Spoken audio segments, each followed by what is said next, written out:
Hello friend, welcome back to my channel अनिबीएचयू mathematics. Friend, जैसा कि थंबनेल देख करके आप जरूर समझ गए हो कि ये वीडियो किसके रिगार्डिंग है।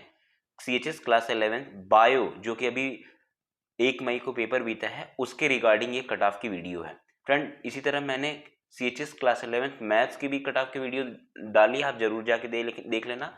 एंड आपके जितने भी नीडी फ्रेंड हैं उनको जरूर भेज देना ताकि वो देख सके और समझ सके। मैंने 2 तरह से कट ऑफ लिस्ट निकाली है। जो लास्ट ईयर के क्वेश्चन के एनालिसिस, यानी कि इस साल जो क्वेश्चन आए हैं मैंने उसका एनालिसिस किया है, उसके टफ पॉइंट और weak point, highest, moderate, easy कैसा था वो बताया है। साथ ही साथ मैंने आपको एक्यूरेट ये भी बताया कि अगर आपके इतने क्वेश्चन के ऊपर सही है तो आप डेफिनेटली एडमिशन लेने वाले हो, आपको कॉन्ग्रेचुलेशन। लेकिन अगर आपके इतने से कम रह गए हैं तो आपके कट ऑफ क्लियर होंगे एंड देन आपको पेड सीट के लिए ऑफर आ सकता है। ठीक है, ये मैंने पेड सीट के लिए ऑफर आ सकता है ऐसा बोला, ऐसा नहीं कि आपको मिल ही जाएगा। ठीक है, याद रखना, कट ऑफ क्लियर होने का मतलब एडमिशन होना नहीं होता। ठीक, इसके मतलब कट ऑफ से ऊपर मार्क्स होंगे वो मिलेगा। हमारा एडमिशन हमारे ग्रुप का टॉपर डिसाइड करता है। सपोज करो 300 मार्क्स का अगर कोई क्वेश्चन, ये पेपर है हमारा 300 मार्क्स का, ठीक है। अब 300 में बाबू किसी का 270 आ गया तो ये हमारे इस ग्रुप का टॉपर हो गया। अब लास्ट ईयर सपोज करो जैसे 243 था, अब जिसका 270 है तो इसको तो सबसे पहले ऑफर मिलेगा ना। ऐसा नहीं कि सबके इतने मार्क्स आते हैं, किसी के 260 होंगे, 250 होंगे एंड देन इसके बीच में बहुत से होंगे, तो उनको चांसेस ज़्यादा ही मिलने के। अगर वो छोड़ते हैं देन आपको चांस मिलेगा। ठीक है, वैसे बहुत से लोग जाते ही नहीं क्योंकि उनको लगता है कि नहीं होगा। तो बिना समय गवाए मैं स्टार्ट करता हूँ। फ्रेंड देखो, ये तो मैंने एक आइडिया दिया, रफ आइडिया। लास्ट ईयर का कट ऑफ मैं आपको जूम करके दिखाता हूँ, फिर मैं इस ईयर की क्वेश्चन की एनालिसिस करते हुए आपको बताऊंगा। देखो फ्रेंड, अगर आपकी नजर जा रही है तो ध्यान से देखो। अनरिजर्व के लिए इन्होंने 243 यानी लगभग 3 टाइम्स से इस 3 से डिवाइड करोगे तो आपको दिखेगा कि सर 81 क्वेश्चन अगर जिनके सही थे उनको एडमिशन, उनका कट ऑफ क्लियर था। यानी जिन भी बच्चों के 85 प्लस मार्क्स रहे होंगे उनके एडमिशन डेफिनेटली डन थे। देखो फ्रेंड, लास्ट ईयर क्या था ना, बच्चों की संख्या ज्यादा थी। पहले ये देख लो। अच्छा, अनरिजर्व के लिए इतना, एससी के लिए देखोगे तो 213 से डिवाइड लगभग 70 क्वेश्चन के आसपास। एसटी के लिए देखोगे तो लगभग ये 60 से भी कम है, उतने भी कम है। ओबीसी के लिए देखोगे तो ये जनरल के अप्रॉक्सी है, मतलब इनको 78 करके सकते हो। ईडब्ल्यूएस के लिए 207 यानी कि लगभग 68 ये होंगे। ठीक है, और पीसी फिजिकली हैंडीकैप्ड जो बच्चे हैं उनको 159 है। तो एसटी और पीसी एक ही कैटेगरी की तरह ट्रीट किए जाते हैं। अगर आप बीएचयू में एम्प्लॉय वर्ड, यानी कि आपके पिताजी या आपके दादा चाचा कोई भी वहां पर एज अ वर्कर काम कर रहा होगा तो आपको वहां पे बी क्या बोलते हैं ये, सॉरी मैं बीच में कहीं फिसल गया। आपको वहां पे इतने नंबर लाने होंगे, 99 नंबर। यानी कि अगर देखोगे तो ये बहुत कम है यार, मतलब लगभग 40 क्वेश्चन से भी कम। ठीक है, एम्प्लॉय वार्ड में यहाँ 75। ये देखो unreserve category BHU employ ward के हैं। ठीक है, परमानेंट या कंस्ट्रक्चुअल, यानी किसी भी तरह अगर आपके घर का कोई सदस्य वहां पे काम कर रहा हो एज ए रजिस्टर्ड वहां पे, जैसे काम यानी कि उनके रजिस्टर में आपके पिताजी का नाम या चाचा का नाम, कैसे कि हाँ यहाँ पे हमारे यहाँ बढ़ई का काम करते हैं, झाड़ू लगाते हैं, प्यून का काम करते हैं। देखो मैं खुल के बता रहा हूँ, ऐसा होता है। तो वहां के बच्चों, उनके बच्चों के लिए कट ऑफ ये रहा। क्लियर। अब मैं इसे नॉर्मल करते हुए आपको ले चलता हूँ कि इस साल क्या कट ऑफ जाएगा। मैं इस साल क्या कट ऑफ जाएगा ये बताऊं उसके पहले ये देख लेना कि इस साल का पेपर का कट ऑफ क्या था। देखो फ्रेंड, मैं ये दिखाऊं इसके पहले ये देखो। देखो फ्रेंड, लास्ट ईयर जो है ना लगभग 1.25 लाख, यानी 1,25,000 बच्चों की क्लास 9 और 11 ये दोनों मिला करके इन्होंने फॉर्म डाले थे। इस साल केवल 75 लाख बच्चों, 75,000 यानी कि के इतने बच्चों ने डाले हैं, वो भी 9 प्लस 11, 6 का मैं इंक्लूड नहीं कर रहा हूँ। और अभी आप जिन जिन बच्चों ने बायो का एग्जाम दिया है उनको पता होना चाहिए कि जो उनके क्लास 11 के कंपटीटर थे ना, उसमें से लगभग 3,284 या अप्रोक्सीमेट इसे 33,000 ही मानो, इतने बच्चे, सॉरी 3,300 ही मानो, इतने बच्चे एब्सेंट हैं, एग्जाम में ही नहीं गए थे। फ्रेंड देखो, एक तो फॉर्म कम है, ऊपर से इतने बच्चे और नहीं गए, तो यानी कि कट ऑफ जो है ना, आपके बच्चों की संख्या कम हो गई, यानी कट ऑफ इस बार एज इट इज होगी, उसमें कोई चेंजेस नहीं आएगा। ठीक है, बच्चे कम जरूर हो गए हैं लेकिन सीट तो वहां पे फिल करनी होती नहीं, तो cut off as it is रहेगा, इसके लिए टेंशन मत लेना। एक ये तो पहला फैक्टर ये रहा। दूसरा फैक्टर, मैं आपके एग्जाम के क्वेश्चन अगर मैं देखूं तो फ्रेंड ये तो कोई डिनाई नहीं करेगा कि सर आपने जो अपने क्विज में जो अपने चैनल में बताया था वैसे ही क्वेश्चन आया है। मैं आपके सामने क्वेश्चन पढ़ता भी हूँ। देखो फ्रेंड, मैंने आप लोगों को बहुत बार बताया था कि देखो हमारे बॉक्साइट का क्या वो अयस्क होता है, और वो बता दिया था मैंने, आया है। साथ ही साथ मैंने ये भी बताया था कि एक्सोथर्मिक और एंडोथर्मिक रिएक्शन कैसे ऑकर्स होते हैं। ग्रीन हाउस गैस के बारे में बता रखा था, ठीक है। ग्रीन हाउस गैस कोई उम्मीद भी नहीं कर सकता, ये बताया था मैंने।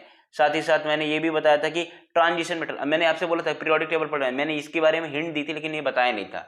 मैंने कहा था कि जिनका 10th कंप्लीट हो गया है वो एक बार 9th देख लें, और ट्रांजिशन मेटल के बारे में वहाँ थोड़ी बहुत जानकारी है। ट्रांजिशन मेटल क्या होते हैं, डी ब्लॉक के एलिमेंट को ट्रांजिशन मेटल कहते हैं, क्लियर। और साथ ही साथ आपको आया था इलेक्ट्रोलाइट, भाई साहब क्लास 10th का फिजिक्स का चैप्टर जो है इलेक्ट्रोलाइट, वो आया था, ठीक है। मैं अभी पेपर का लेवल बता रहा हूं, यानी ये सारे ड्यूएबल क्वेश्चन थे, क्लियर है। इसमें पूछा था और कि पीएच, HCl का पीएच मैंने पढ़ाते वक्त ही बताया था कि देखो भैया जो एसिड होते हैं उसके 7 से कम होते हैं। बताओ इस तरह के क्वेश्चन था। मिल्क आया था, मिल्क क्या है, मिल्क में क्रीम प्लस, यानी कि इसमें क्रीम जो कि थोड़ा सेमी सॉलिड में पाया जाता है और मिल्क दोनों का मिक्सचर है, ठीक है। तो ये एक तरह से ही सोल्यूशन हुआ, क्लियर है। आगे बढ़ते हैं। नेफ्थलीन, नेफ्थलीन ये शायद आपको ना पता चले, लेकिन जिन बच्चों को, अच्छा हाँ, जिन्हें मैंने ट्यूशन पढ़ाया था मैंने उनको बताया था कि देखो नेफ्थलीन होता है, ये एरोमेटिक होता है आपका, एरोमेटिक, इसकी स्मेल बड़ी अच्छी आती है, ठीक है। और साथ ही साथ नेफ्थलीन जानते हो क्या होता है, अरे कार्गोली जिसे बोलते हैं ना, बिल्कुल ऐसे स्ट्रक्चरल फॉर्मूला होता है उसका। रिड्यूसिंग एजेंट, ऑक्सीडाइजिंग एजेंट, ये सब भी बताया था मैंने। मास गैस पूछा है, वाटर क्या है, एसिड है कि बेस है, ये पूछा है, ये सारा कुछ मैंने अपने में कराया। सबसे बड़ी बात, ब्लू विट्रॉल का फॉर्मूला, ऑयल ऑफ विट्रॉल, ये सब कुछ मैंने अपने क्विज में कई बार रिपीट कराया था और मैंने बोला था कि जरूर आने का है, ठीक है। ब्राउन रिंग तो नाइट्रिक बॉक्साइड, देखो ये सारा कुछ है। ऐसा क्वेश्चन नहीं लगा देख करके कि यार कहीं और से आ गया है। इंग्लिश में जो इसमें क्वेश्चन पूछ रखे हैं आपके फिल इन द ब्लैंक्स वाले, एरर डिटेक्शन वाले, वो सारे क्वेश्चन मैंने कराए हुए हैं। एटलीस्ट एक ही 2 क्लास लिया है अपने वाईटी पे, बट इसमें मैंने कराए हैं, क्लियर है। और साथ ही साथ आपके, मैं अभी क्वेश्चन ही देख रहा हूं इसमें, जो फिजिक्स वाला सेक्शन है भाई साहब गजब, मतलब समझ में नहीं आ रहा ये दिया क्यों है इसने। कॉन्वेक्स लेंस, प्लेन मिरर, इन सभी पे क्वेश्चन था। ऑब्जेक्ट रख करके मैंने बोला भी था कि देखो अब ये लेंस का और मिरर का, इसके जो 6 कंडीशन है, जो 6 केस बनाए हैं, 6 केस, वो सब कुछ पढ़ लेना है। मैंने इस तरह का क्वेश्चन भी कराया था जो आपके 79 नंबर क्वेश्चन है। मैं अभी उसका इमेज बनाता हूँ, ध्यान से देखो। इस तरह का क्वेश्चन है, ठीक है, ये क्वेश्चन है। इस तरह का क्वेश्चन मैंने अपने वाईटी पे ही कराया था।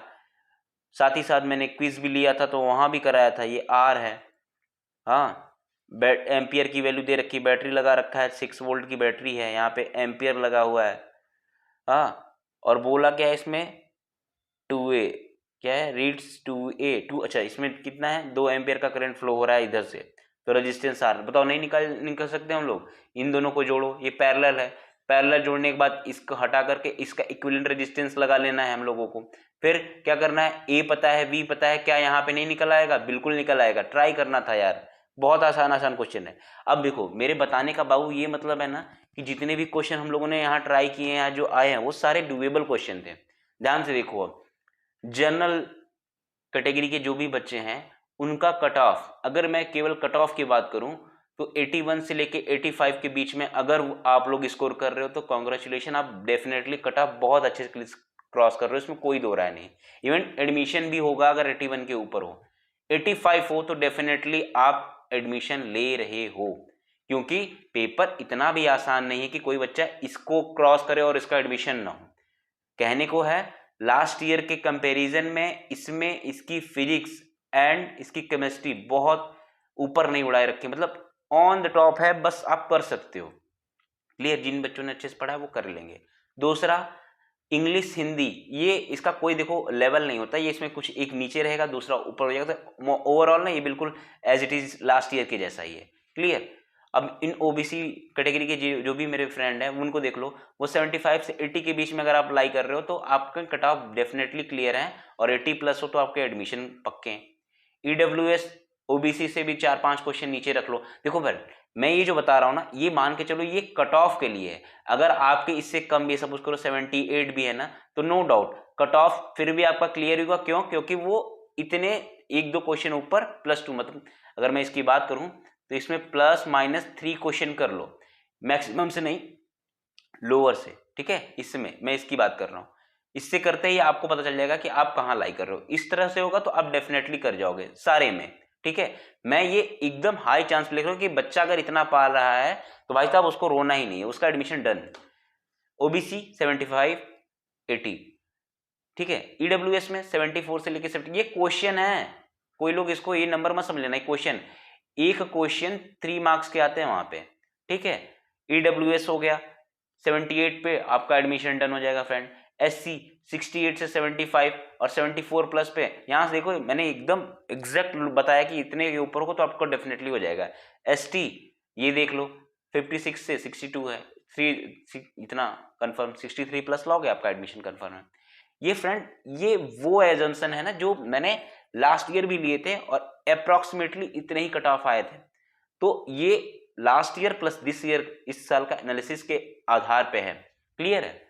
अब फ्रेंड ये देखते हुए और एक चीज, अब जिन जिन फ्रेंड को लगता है कि सर मेरे एडमिशन तो होने के चांसेस बहुत अच्छे हैं, अब आप ही बताइए कि सर मुझे और क्या क्या देखना होगा, मतलब सर एडमिशन के समय मुझे क्या क्या चाहिए होगा। तो फ्रेंड देखो लास्ट ईयर क्या था ना, जिन जिन फ्रेंड का एडमिशन हुआ था उनको सबसे पहले तो 5,000 रुपए उनके वहां पे काउंसलिंग के लगे थे।